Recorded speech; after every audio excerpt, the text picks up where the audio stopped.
Yeah, well, this is a crabapple tree, and with all of the freezing temperatures that we've had and the freeze warnings, I've been getting a lot of calls about freeze damage on fruit trees. Yeah, so generally speaking, each morning we've had these freeze warnings. We've had temperatures around 30 to 32 degrees. Nothing has really been colder than 28 degrees. Is that cold enough? Does it need to be colder? What temperature threshold do we need for that damage?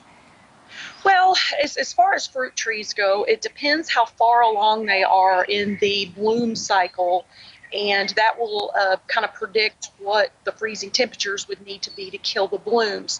And as you can see here with these apple tree blooms, we are at the full bloom stage, and they're very susceptible to freezing temperatures. But if we're only going to get down in the like 30, low 30s, will still be okay. Now, if we were to get in the upper 20s or even the mid 20s, it would certainly kill these tender blooms. And as you can see here on fruit trees, there's often blooms in different stages. Now, these here are more closed up, so they're going to be more protected against cold weather.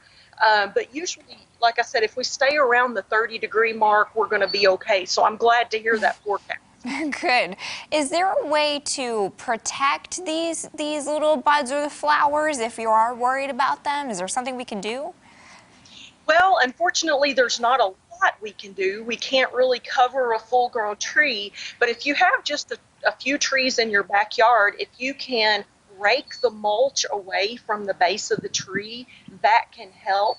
And the reason that you would want to do that is because if you remove the mulch, any residual heat that has built up in the soil will be released at night and help to protect the tree at least a little bit. Wow.